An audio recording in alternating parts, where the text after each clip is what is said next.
The question, of course, is to do with the fact that a court again rejected that application for suspension of your arrest. Will you still be appearing in the Islamabad High Court on Saturday? Yes, I plan to, on the 18th, on Saturday, I plan to be in Islamabad to present myself in front of the court. The government is saying that you've been evading the court, that you have been trying to portray yourself as a martyr. What's your response?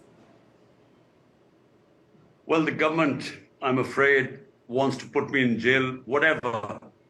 This is about this attempt was about the 5th attempt when they came to arrest me. And this is over the past 6 months. And so every time it's some different reason. Once they came to arrest me, they suddenly brought in a warrant on the weekend. So they knew I couldn't go to the court. The problem, Shery, here is that there was an assassination attempt on me. And I know it was the people sitting in government who did that. They were the ones who tried to kill me. So how did you know that was going to happen? Where did you hear that from? Have you seen any trail of evidence or documents that you could actually present your case?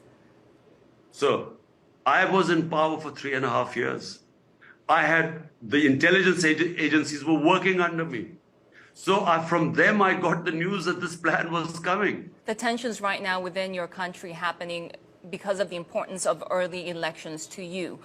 Why is this important when we've heard from so many ministries saying there are no funds, there's no manpower, law enforcement to make this happen?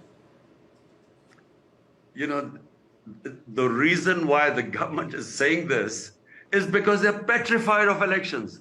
The reason why they wanted to kill me is because they're petrified that my party... But sir, elections are coming and the Prime Minister has said it will happen from September to October. So why not let it happen at the appropriate time in the entire country instead of just a few provinces?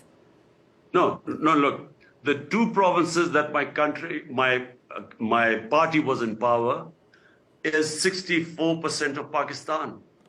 And we dissolved our governments because the Constitution allows us to dissolve our governments if we think we can't fulfill the public mandate because the center wasn't giving us funds.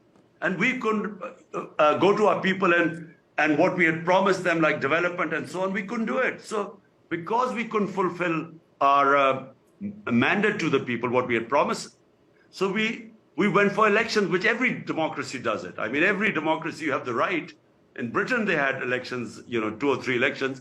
So we dissolved our government, and the law is that after 90 days, you have to hold elections. The Constitution says that. The Supreme Court then went and announced that the elections should be on 30th of April in these 2 provinces. The government is backtracking, making lame excuses like they don't have the funds. Have involved with this government, difficult decisions in this government have involved raising energy prices, taxes as well. Are those some of the measures that you've been thinking about once you get into power if you win the elections? Look, raising taxes is not the difficult decision because that just means the easy way out because you're just putting all the burden on the same people. Increasing the tax base, that is difficult. And that is only a government that has public confidence can do it. Secondly, the way our government corporations are bleeding this country. You have to restructure them. That again, only a government with a public mandate can take those tough decisions. And then rule of law, the most important thing. Look, Shery, the most important thing in Pakistan is rule of law.